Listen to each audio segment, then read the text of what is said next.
Greetings and welcome to PinballHelp. Mike here. Work continues on this new acquisition. This is a 1979 Williams Flash machine that came to me in pretty good condition but still had some issues, wasn't working right. So I've done a little bit of work on it and I'll bring you up to speed on what I've done and what I found out. You'll see the back glass is missing. I've got that being triple thicked in the back and that's all basically done. I've also cleaned the playfield and waxed it up so it kind of looks pretty nice right now. Let me put a little more light in here in the room so you can see it. Pretty nice. Some of these inserts here are rising a little bit, and I'm going to do some research into the best way of dealing with them. Some of the inserts are sunk here too, but there's very little wear around them. There's a few little wear spots. You can see one right there. The biggest wear spot's right here where the ball comes out. This has been patched up a little bit. But all in all, the game is in really, really good condition. The stickers kind of came off from the drop targets. Let's turn it on. I had a problem with the soundboard. Well, I'll tell you what, before I turn it on, let's lift the thing up and I'll show you what I've worked on. Okay.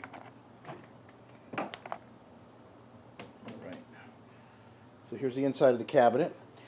The knocker coil was right there, and it was completely fried. I replaced it with a new coil, but the coil sleeve I have is the wrong type, so I'm going to have to pick up a different coil sleeve so it'll fit properly in the mounting bracket. So for now it's kind of just hanging there. Soundboard was not working. I replaced all the caps in it. I also replaced the large cap here, which was a 12K microfarad cap, and I put a 15K in there. And I asked all around whether or not it was advisable to do this, and nobody really knew, to be honest. But I pulled the cap and put a meter on it to register it, and it was reading at 19,000 microfarads. So I thought, well, if that's within normal tolerance, I can drop in a 15. And the reason why I put a 15K in here instead of the 10 is because I didn't have one, basically. But I had a lot of 15s because 15s are a standard one in WPC power supplies. So I threw it in, and it works fine. It works fine. I had somebody who was a more experienced electrical engineer look at the schematics and said, oh, it's just for conditioning the power, so it shouldn't be too much trouble. There's not a lot of stress on it. But obviously, the board's 30 years old, so I replaced all these caps, and I had most of them in stock, so everything kind of worked out, except for that one. So you can put a 15K in there. At least it worked for me. Hopefully, it might work for other people, but all I can speak for is myself. So I got the sound card working. It was completely dead. Here is the previous burned up coil. Look at that crunch, crunch, crunch. Oh, you know what? Now, see, I don't think I can get this sleeve. The sleeve is like melted into the thing, so I can't pull this sleeve out of here. So I'll have to get another coil sleeve.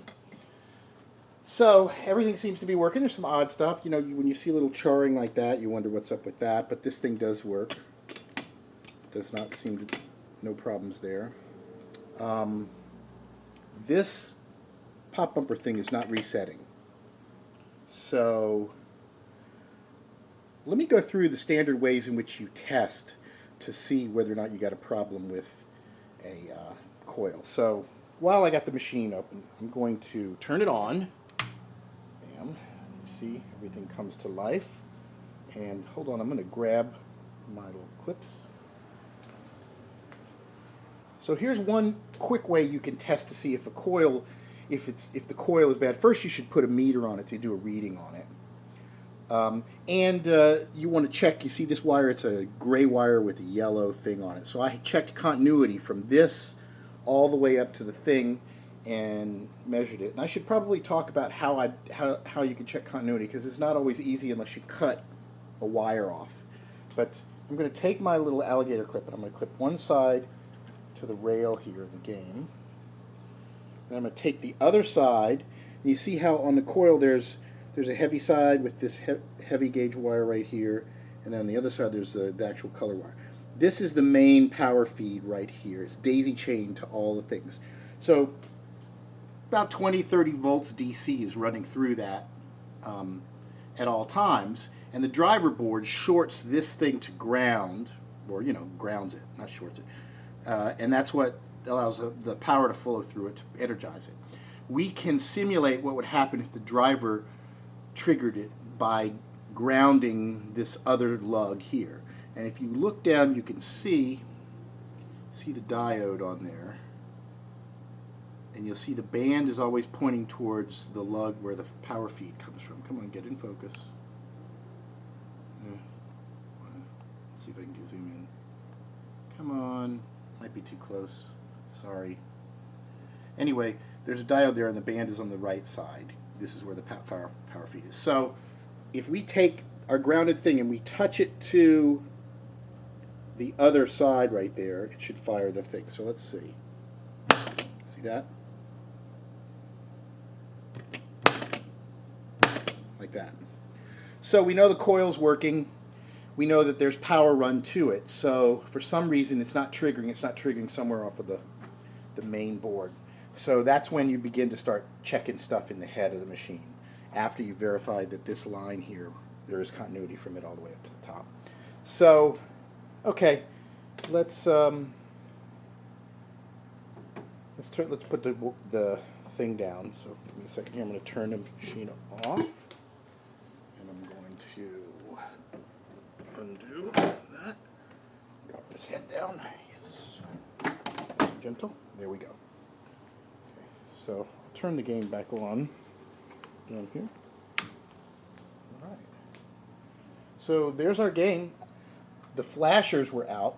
There's 2 flashers in here, and one of the bulbs was good, one of the bulbs was bad, which kind of confused me initially. But then I realized, neither one of them were working, is they were wired in parallel. I think that's the proper term. They were wired in parallel, so if one of them went out, it broke the circuit, so it couldn't do. It's kind of an interesting, odd design. So there's 2 flash bulbs in there. If one of them dies, then the whole flash thing goes out. Not the way I would do it, but obviously one goes out, you should replace it. So let's start a game. I'll show you the sound. This game had really interesting sound. And I've enabled the ambient background sound, so that's what you get here. So when we drop these targets down,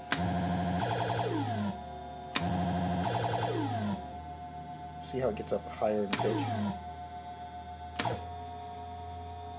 Now, when I drop this one, the flash should go off. And it relit this. These guys, I'll show you what got a problem.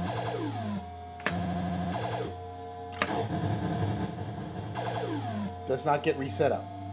Don't know why. So there's definitely a problem with that. Now what happened there was when I hit the flipper button, it actually triggered one of these switches in here, as if the targets had been dropped down again, because they're all up again. They're not up.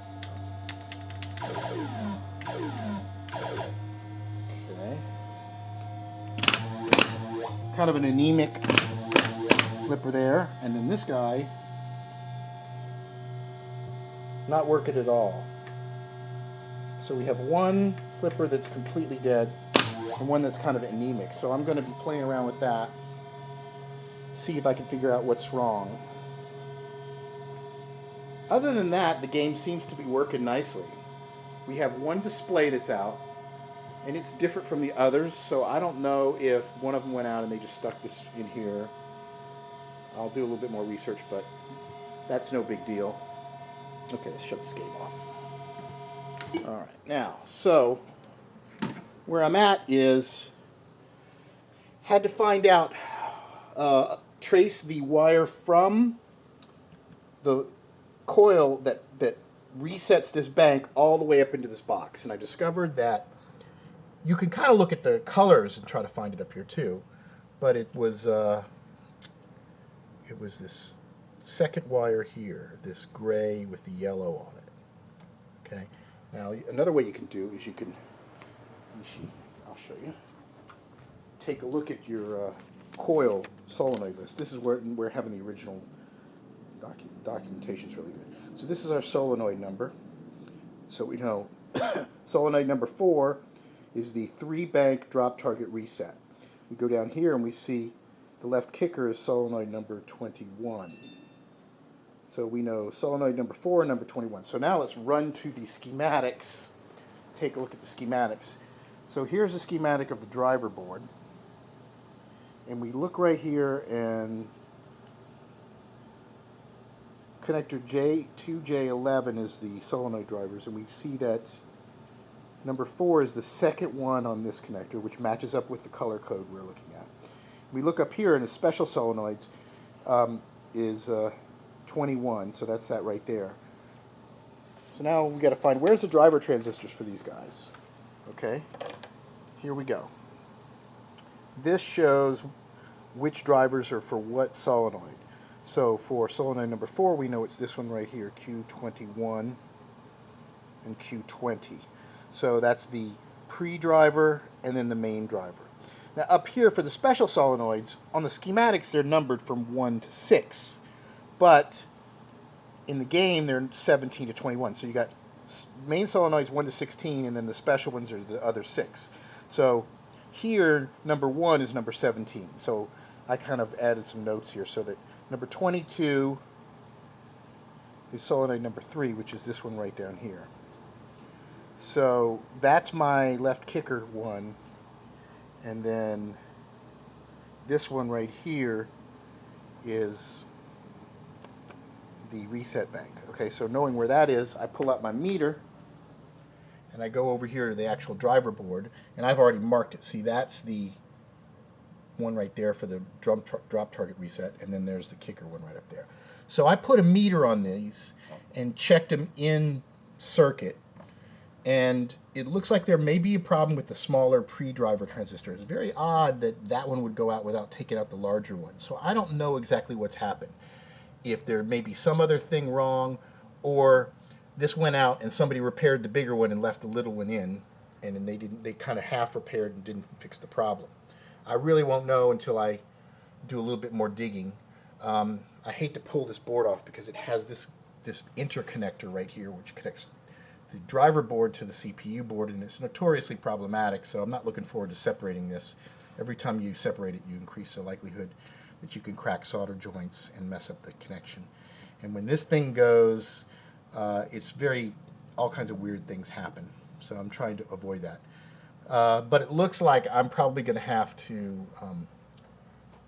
pull the board out and look at those transistors to see what the problem is. So that's where I'm at right now. Almost everything else is fixed. If I can get those 2 solenoids working, the game will be perfect.